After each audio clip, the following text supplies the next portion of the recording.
What's up, y'all? College Auntie here.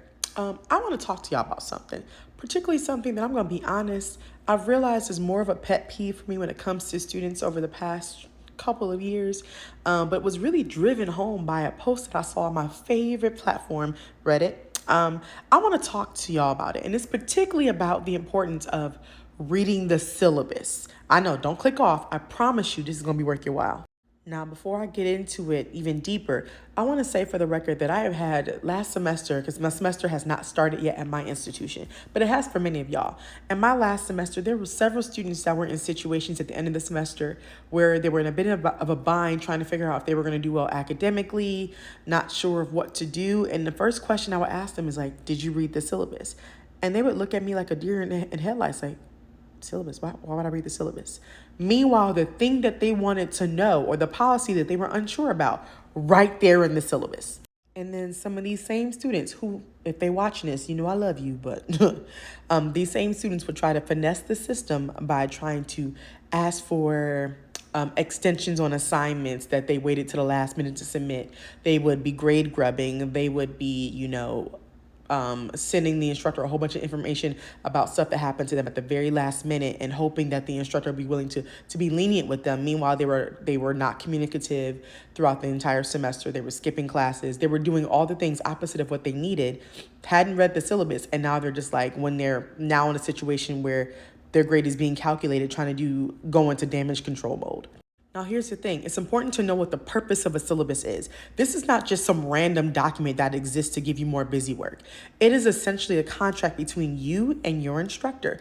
And by choosing to stay in the class, you are agreeing to the terms in said contract. So if the instructor says, even though this would be weird, if they said you have to walk into the classroom and hop on your right leg, and you don't do that, otherwise you will fail, and you don't do that, baby, you're gonna fail. Now, granted, that's a weird example, but I'm just trying, hear my point.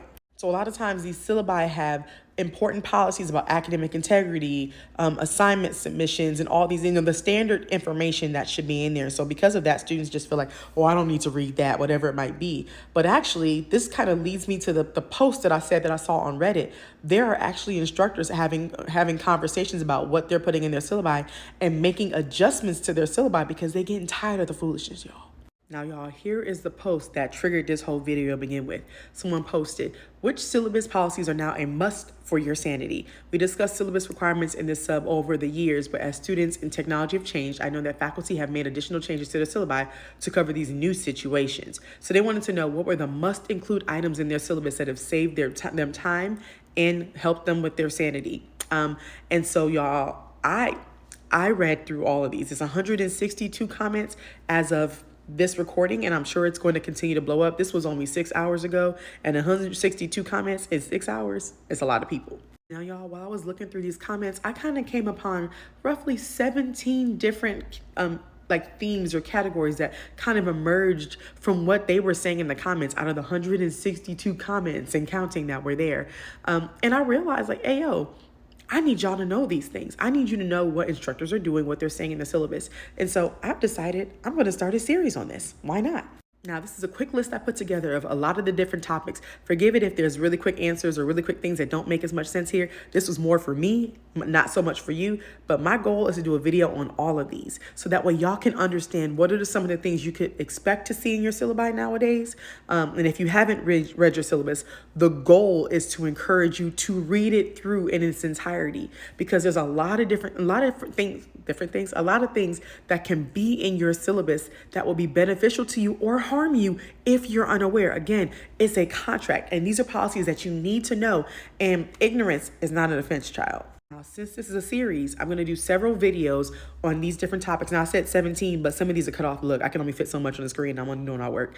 But I want you to know that I'm going to try my best to cover all these in different videos. And so just prepare yourself for the series. Make sure you share this with your friends, and make sure you follow me so you don't miss anything. But I'm going to start this series off with the first one on that list. Let's get into it. All right, this was the post that prompted that very first bullet point. This instructor says that these are the things that they make sure to include in their syllabus: penalties for academic dishonesty, extra credit policy, a late policy, and a rounding policy in addition to their working hours, saying, don't email me panic several times. I'm only working during certain hours, so don't contact me.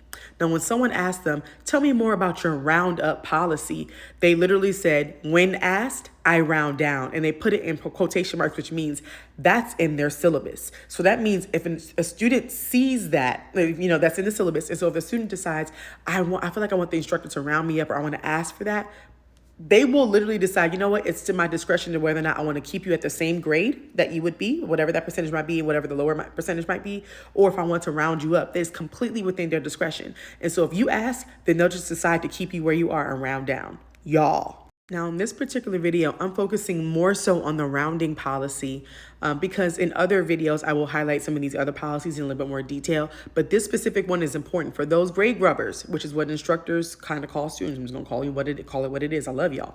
But these are students who, at the end of the semester, are trying to fight for every single point. I want you to keep this in mind, y'all.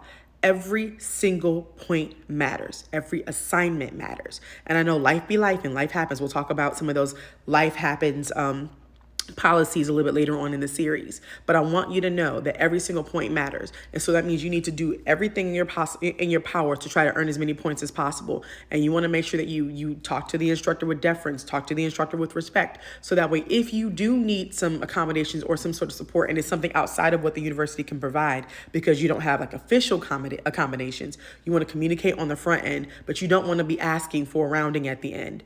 The instructor, they already know if they want to round. They've already looked at your grade. They've already determined whether they want to round you up or down. So you asking ain't gonna help. So I'm just saying, like, if you instead show the effort that you've done showing up to those optional classes, that was one of my former posts, and really doing your due diligence, you won't have to ask. The instructor may be more inclined to do it.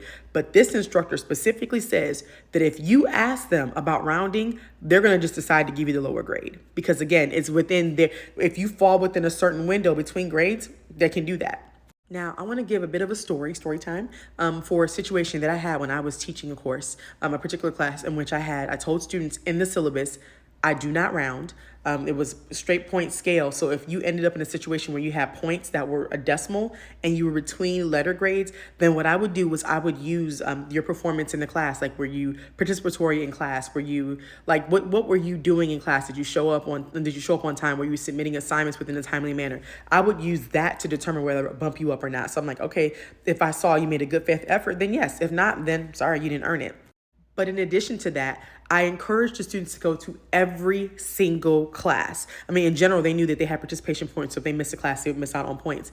But what they didn't know was the last day of every class, for this particular class, I had something called a feast. They didn't know what it was. But what I did was we played activities that kind of tied to what they had been learning the entire semester. A crazy amount of extra credit points available.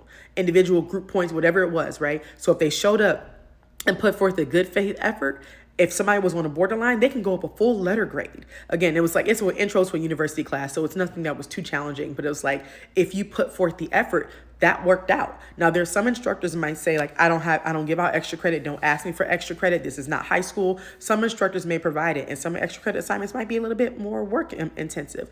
But regardless, the policy is in the syllabus. And please know that every instructor is different. So while some instructors might be willing to give you extra credit, they will not give it to you if you're like, hey, I know that you're not offering it, but would you be willing to give me extra credit so I can boost up my grade? What they do for one, they got to do for everybody. They have to be equitable. So the answer is going to be no. Now, instructors may already build it into their syllabus. They may give you extra credit on assignments, exams, whatever that might be. Every opportunity that you have to earn extra credit, do it. Because that could be the difference between the letter grade that you want and the letter grade that you might be on borderline of getting. All right, so this was the first installment of the series, y'all. It's about to get even deeper. This was probably the most rudimentary that this series is going to be, because when I tell you there's some doozies in there, it's some doozies. And if y'all are not informing, you're not reading your syllabus, you're not going to know what policies you essentially agreed to. And you need to be informed. You need to know your policies. You need to know the rights that you have as a student in that class. So read your syllabus and make sure that you follow me so you don't miss part 2. And let me know if there's some policies in your syllabus that you maybe, as you read your syllabus, that you didn't know were in there. Let me know in the comments what you came across. I would love to know. All right, y'all. See y'all in part 2. Bye.